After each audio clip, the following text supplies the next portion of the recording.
Hey y'all, welcome back to my channel. This is Miss Yancy. How are you guys doing today? So I thought I'd give you guys a tour of my garden before I actually start planting stuff in there. I mean, I already have some stuff in there from like I would say early spring, winter to early spring that I have put in there since March, but it's still pretty much empty. I only have like 2 beds that have stuff in there. So if you can see in my back, that's my garden right there. But let me flip this camera around so you guys can see.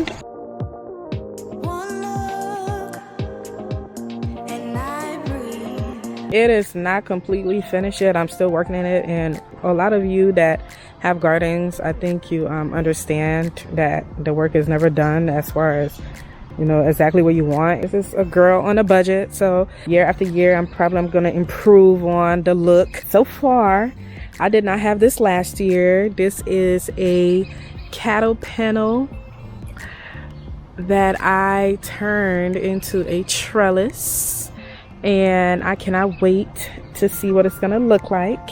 So I have a bed here. This is a galvanized bed that I got from Amazon. So I got these stakes and a cattle panel from Tractor Supply. You're gonna need a truck to bring one of these home. We actually rented a truck from Home Depot to be able to transport this, because Lord, I don't know how y'all do it. All the people that have been advertising this cattle panel, y'all didn't tell us how to bring it home. And now I'm trying to tell my peoples, y'all gonna need to rent a truck if you don't have one to bring it home if you want to get one. So in this bed, I'm thinking about putting cucumbers. And then in this bed, I'm gonna put some tomatoes. So, and that's gonna be the little arch here of beauty and entrance to my garden.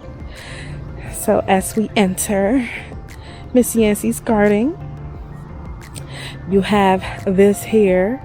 This little tarp looking thing, I just have it on there because I have a lot of trees in my area, and they throw down a lot of seeds in early spring that create a lot of weeds that I have to break my back to get.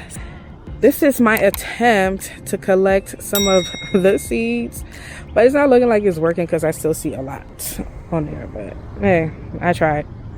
In this bed, I'm gonna have peppers, and then in the bed behind it, I am going to have tomatoes. And it's gonna be a whole bunch of stuff in between both plants too. And then as we journey over here, you know, have this black thing on here as well to collect all the seeds that fall from the tree, as you can see on here. But this bed is gonna have corn in that corner right there, and then in the front it's gonna have some okra. And then this bed right here, this bed right here, child. Where do I start? You see the big plants, the big greens. There's some form of brassicas. I do not know what they are. I got them from a neighbor that has a huge garden, and he puts things out that he gave away for free in the neighborhood. Couldn't help it. It was free, y'all.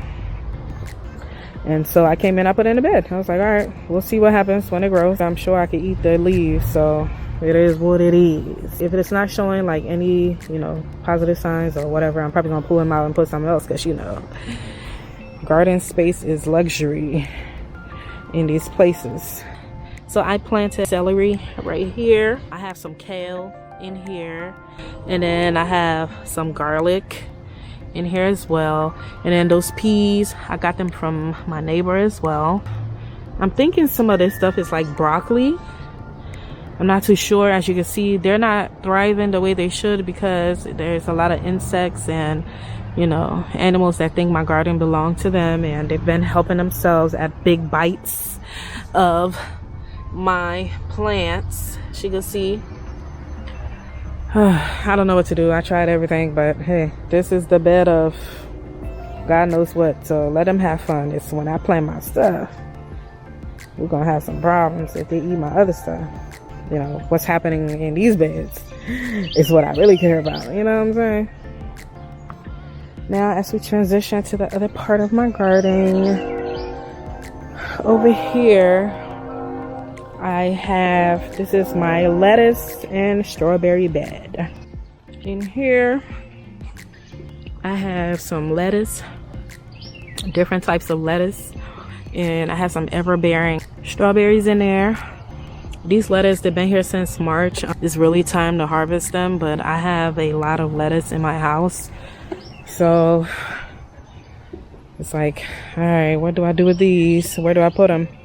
I don't want to waste them, so I've been letting them stay in here for a while, but I'm probably gonna, you know, harvest them and wrap it up, put it in the fridge. So I have some kale right here, some more lettuce. I just threw a bunch of seeds in here and let them do their thing, and now they're looking like microgreens, which is fine, I don't mind. And then I have some onions in there. Here's the fun part of owning a house. This is a mulberry tree, and it's been here for a long time in my neighbor's yard, and it's invading my yard. We are going to cut it down because, as you can see, it is invading my garden. And thank God I had this on here, because that would have been a problem if it fell in my garden, and all of my hard work gonna waste. On this side of my garden, I have these grow bags, and I'm going to put some plants in them. I'm not sure what I'm putting in there yet, but I have a lot of plants, as you will see in this video before it's over. And then in here I have kale right there, and then so I have this other bed. I think I'm gonna grow my watermelons in there and cantaloupe. I'm also thinking like, should I put my cantaloupe on this arch, on this trellis? Decisions. This is my garden. This is Miss Yancy's about to be paradise. It's been raining for the last 5 days, so this is my first time, you know, coming outside in the garden to see what things look like. Yeah, it's kind of looking a little cray-cray. And then over here, like, look at all this water. I gotta spill all this water because stuff like this bring mosquitoes, and we don't like those. Under here I have like some soil that I bought basically wholesale. I think I bought like 5 cubic yards of soil to fill in my garden beds, and I think that is the best way to go when you have a garden, because you save a lot of money on soil. Soil can get pretty expensive, and buying them by the cubic yards, I think, is cheaper. Over there is my little compost bin. You know. Yeah, as you can see, all these logs is from that monstrous tree, a branch that fell off. I'm actually thinking if I should wait for them to remove the tree before I start planting, because now I'm nervous. I don't want it to fall on me. This is the garden. I can't wait to start planting and seeing, you know, what it's about to be like. I'm super excited. Last year was really like basically just getting the beds, because I tried removing the grass by myself without researching how to remove grass, and I got the shovel and started digging. Yeah, it wasn't easy. It definitely put me down. It was a lot of work, and after I put the beds down and got the beds together, I was so tired. I didn't care to plant anything, so I just did some tomatoes and some of the things I try to plant, like the okra and corn and stuff. All the animals that live in these trees and bushes that you see back here ate them all, and basically just discouraged me. I'm like, you know what, this year I'm going to use this year to grow tomatoes, or whatever grows. And tomatoes grew, some okra grew. Now the work begins. I have a lot more going on. I can't wait to see what this year brings, because one of the things that I love about gardening, it teaches you a lot, especially when you're out here in nature. You are never the expert. I mean, I'm sure there are garden experts, but you know, for some of us who just want to start this as a hobby and do it for fun, you are going to continuously learn.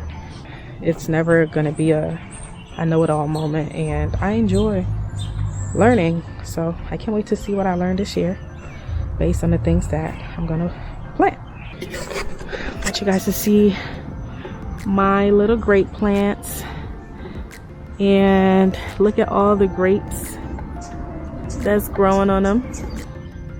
Look at my little grapey. Alright, so I was someone who could not stand bugs.